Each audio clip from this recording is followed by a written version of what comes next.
Okay, I gotta go out and start my chores soon. There's Rocky. There he is, having a sleep there. Hey, how are you, my pet? You're a good boy. There's my bottles I gotta take out. I'm getting a late start today.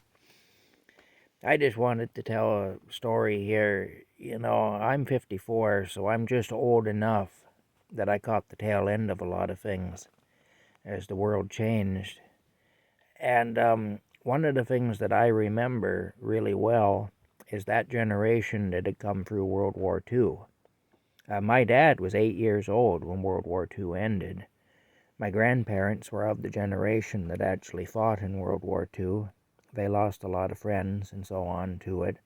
In fact, my grandpa tried to sign up, but they wouldn't take him because he was an electrician and that was considered an essential occupation. They said he'd be of more use at home. But I'm going to tell you a story now. There was a couple that lived in my hometown, and uh, they were a Jewish couple, an older man and woman, and they ran a store. It was like a surplus store, camping supplies and army surplus and stuff like that. And it was called Benny K's because the man's name was Benny, and the last name started with a K, and it was one of those names that nobody could pronounce. If you spoke English, you'd never be able to pronounce it.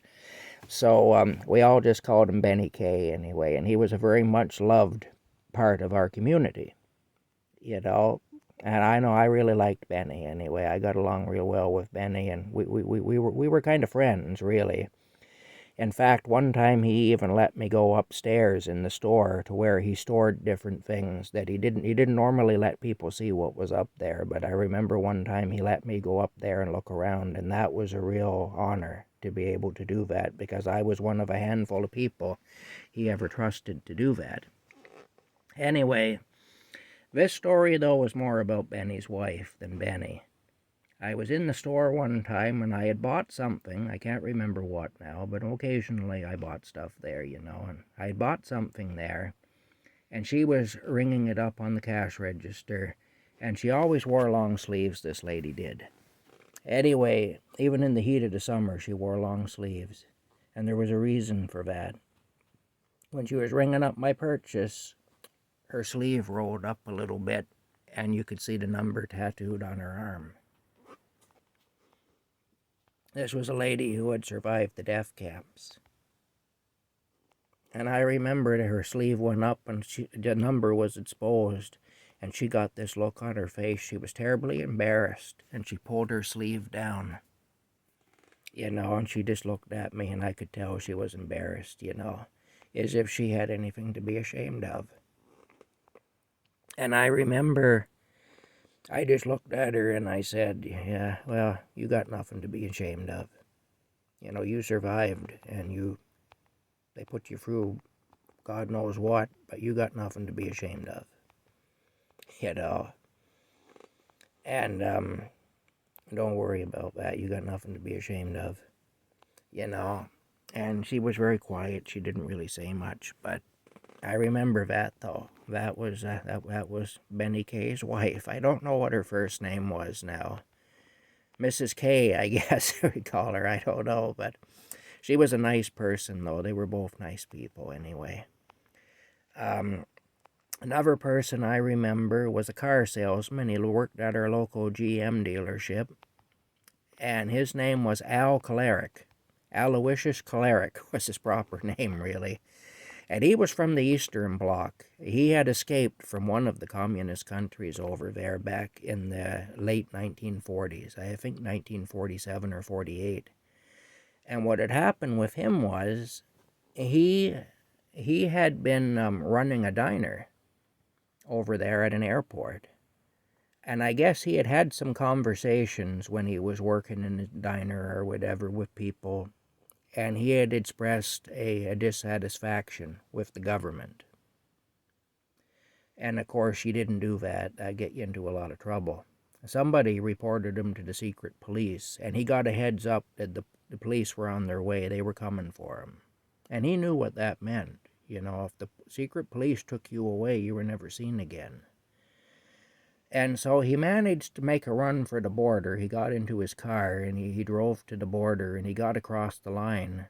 And he literally had the police followed him. Like they were literally on his tail. You could see them in the rearview mirror as he crossed the line there, going into a neighboring country, where he was able to get sanctuary. He basically ran the border and got into a neighboring country, and he got sanctuary there. And he eventually came here.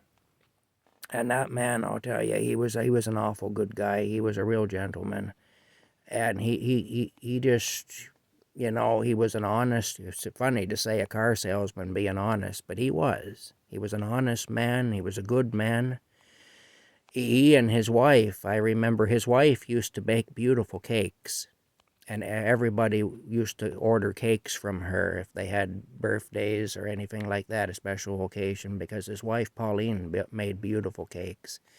They're both gone now, as far as I know. I know for sure he's gone, and I believe his wife is too now. I would imagine that Benny Kay and his wife are both gone. If they're not, they'd have to be over 100 now if they're not.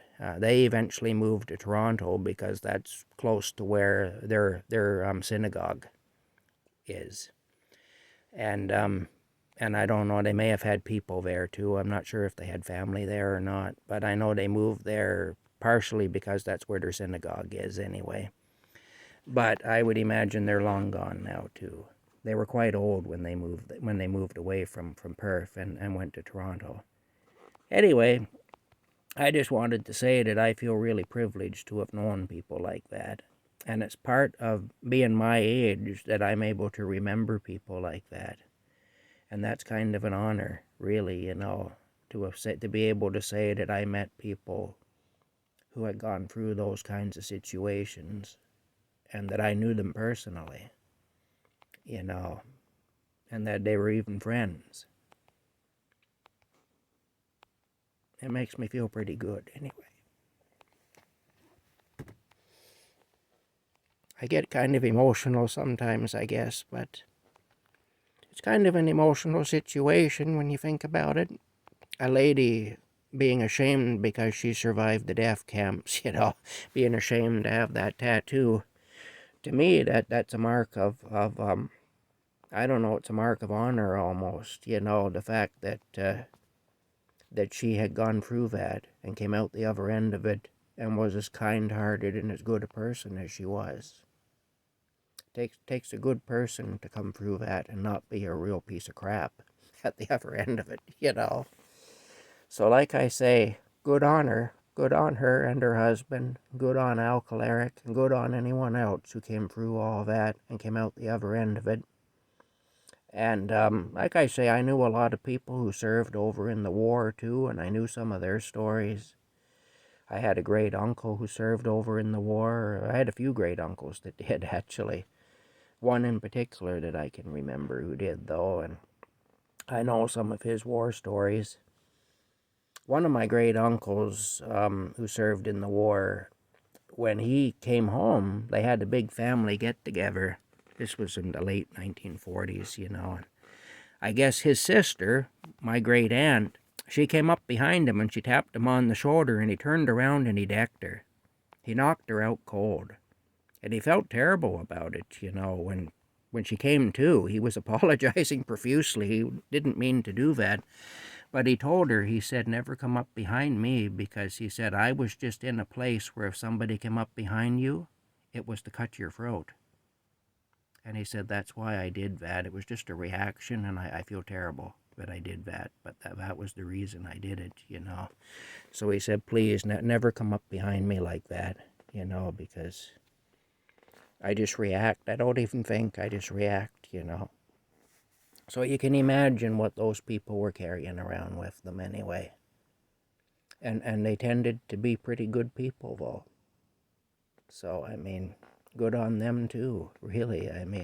We can all learn something from that. These days, we got a lot of people who get offended by the slightest little thing. The slightest little thing, and they consider themselves a victim, or they can, somebody said something I didn't like, or whatever, I don't know how those types of people would survive if they had to live the way the people I remember when I was young, how those people lived when they were young. I don't know how they'd have done it. Anyway, that's it. That's all I want to say. I hope you're all having a good day. And kind of a heavy topic, I know, but something happened just recently that got me thinking about all this anyway, and I just thought I want to share it with everybody. And also, I make these videos because I know the time's coming when I won't be around anymore, and I kind of want for the things that I've learned and picked up, for whatever they're worth. Maybe they're not worth much, but if they have any value at all, I'd like them to outlive me. So that's one of the reasons I'm doing this. Anyway, talk to y'all later, and I'm going to go out and start my chores. Bye-bye for now.